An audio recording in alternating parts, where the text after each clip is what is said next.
গত ২ আগস্ট রাতে বরিশালের মোলাদি উপজেলার নাজিরপুর ইউনিয়নের সাহেবেরচর গ্রামে আশেদ ব্যাপারীর বাড়িতে এই ঘটনা ঘটে। চোখ তুলে নেয়ার এই ভিডিও ইতিমধ্যেই সামাজিক যোগাযোগ মাধ্যমে ছড়িয়ে পড়েছে।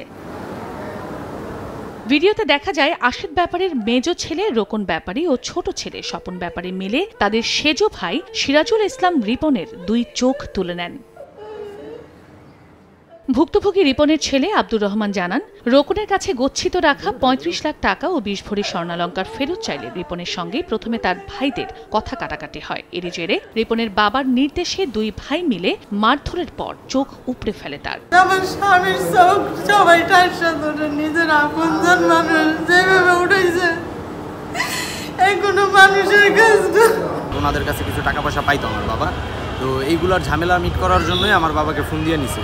গ্রামে নেওয়ার পরে ওই যে রাত্রে ২:৩০-৩টার দিকে আর কি প্রথমে বাইটা বাবাকে প্রচণ্ড পরিমাণ মারছে, পিটাইছে, পরবর্তীতে আর কি ২টা চোখ উঠাই দিছে। গুরুতর অবস্থায় ভুক্তভোগীকে বরিশাল শেরেবাংলা মেডিকেলে নেওয়া হয়। পরে উন্নত চিকিৎসার জন্য তাকে রাজধানীর জাতীয় চক্ষু ইনস্টিটিউটে ভর্তি করা হয়। তার ২ চোখে আঘাত ছিল এবং আরো কিছু শারীরিক আঘাত ছিল, যেমন মাথায়, হাতে, অন্যান্য জায়গায়। তবে আমরা আমাদের চোখের যে পার্টটা সেটা দেখেছি যে ইনজুরি যতটুকু আমরা দেখতে পেরেছি তার ওখানে আই বলটা নেই আর কি। লিখিত অভিযোগ পেলে ব্যবস্থা নেওয়া হবে বলে জানান পুলিশ। যারা ভিক্টিমাইজ হয়েছে তাদের সাথে কিন্তু কথা বলেছে এবং তাদের থানায় আসার কথা, এবং আসলে আমরা মামলা নিব এবং আইনি যে প্রক্রিয়া আছে সকল আইনি প্রক্রিয়া অনুসরণ করা হবে।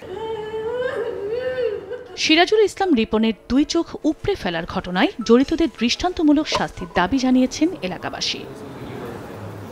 সময় সংবাদ, বরিশাল।